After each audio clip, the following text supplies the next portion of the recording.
Halo, selamat datang di video saya. Kali ini kita masih lanjut bahas tentang ChatGPT. Enggak, tidak membahas ChatGPT dan bagaimana cara menggunakannya kayak biasanya gitu.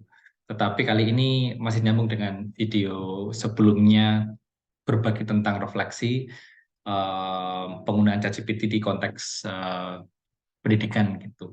Kalau video sebelumnya kita eh, ngomong tentang bagaimana kemudian eh, posisi kita gitu ya, uh, our viewpoint tentang ChatGPT dan AI kita letakkan secara konkret di silabus dan kemudian membiarkan mahasiswa kita untuk melihat uh, viewpoint kita lewat silabus tersebut. Kali ini saya ingin membawa teman-teman untuk meredef, mered, red, dan definisikan, mendefinisikan ulang, susah banget, untuk mendefinisikan ulang yang selama ini kita pahami sebagai plagiarism sama cheating, gitu ya.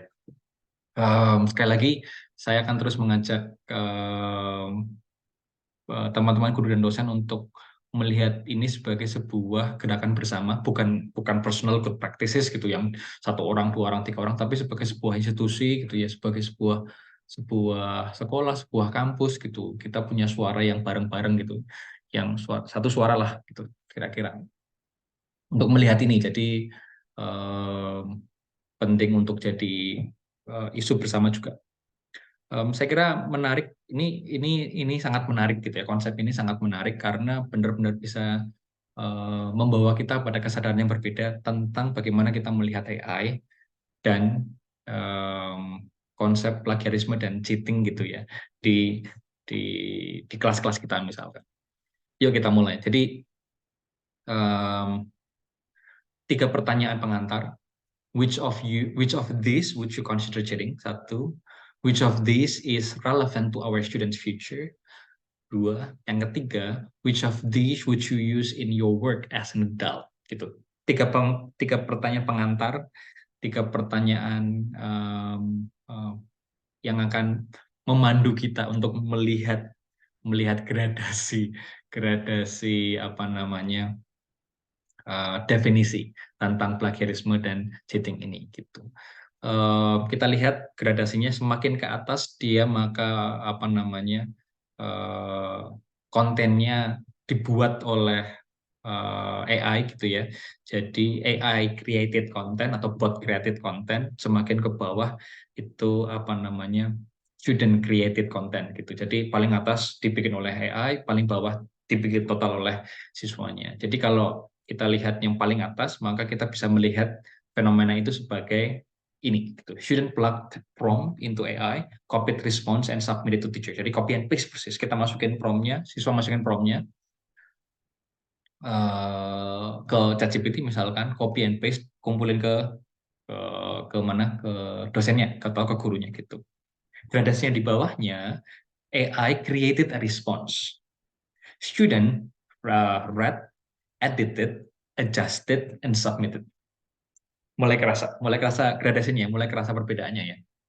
Kemudian yang ketiga, turun lagi nih, turun lagi.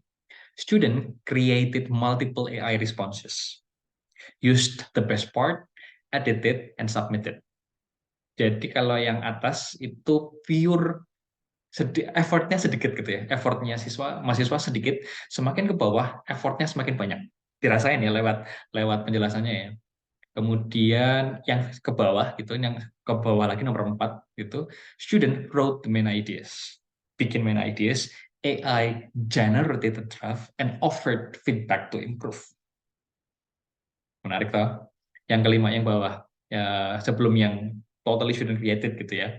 Student consulted internet or AI for ideas, then wrote and submitted. Tentu saja yang paling bawah adalah student wrote all the assignment, content without consulting AI or the internet. Um, saya tidak akan ngomong mana yang benar atau yang salah, tetapi saya ingin membawa kesadaran baru ke teman-teman guru dan dosen gitu. It's time to rethink plagiarism and cheating. Dengan tiga pertanyaan ini gitu ya, which of these would you consider cheating, which of these is relevant to our students' future, and which of these would you use in your work as an adult gitu. Um, Bagaimana sih kemudian kita akan melihat melihat konsep plagiarisme dan cheating dengan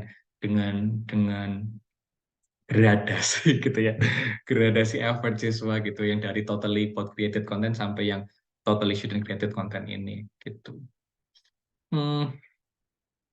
Beberapa saat yang lalu saya mulai sadar bahwa tidak ada yang total di atas, yang tidak ada yang total bot created content, tidak ada yang total student created content gitu. Kenapa saya yakin itu? Karena begitu saya ngomong ke teman-teman mahasiswa misalkan yang lagi bikin skripsi, gunakan Grammarly untuk ngecek grammar kalian gitu. Grammarnya kan bot created gitu. Tapi mereka punya dokumennya dan mereka tulis sendiri, tapi kemudian Grammarly memperbaiki grammar mereka. Ada beberapa kalimat yang tadinya kayaknya salah banget, kemudian diperbaiki oleh Grammarly, and it's as easy as one click away gitu, tinggal diklik dan kemudian kalimatnya diperbaiki, grammarnya jadi bagus, vocabnya jadi bagus. Apakah kemudian itu kita akan definisikan hal tersebut sebagai sebuah cheating atau plagiarisme atau jenis akademik dishonesty yang lain gitu? Belum belum tahu, saya tuh bukan ahlinya juga soal soal assessment dan evaluation seperti ini, tapi saya selalu senang membawa ngompor-ngompori orang gitu untuk mulai berdiskusi gitu. Salah satu aspek yang menarik ya ini, bahwa kita harus beneran berpikir untuk mengubah model assessment yang kita lakukan di kelas kita untuk menghadapi serbuan generative AI tools yang lagi happening sekarang ini, terutama ChatGPT gitu. Oke, kita bikin pendek. Kita bikin pendek video provokasi kali ini tentang bagaimana kemudian kita bisa mendefinisikan kembali konsep plagiarisme dan cheating di our teaching and learning processes gitu, more or less.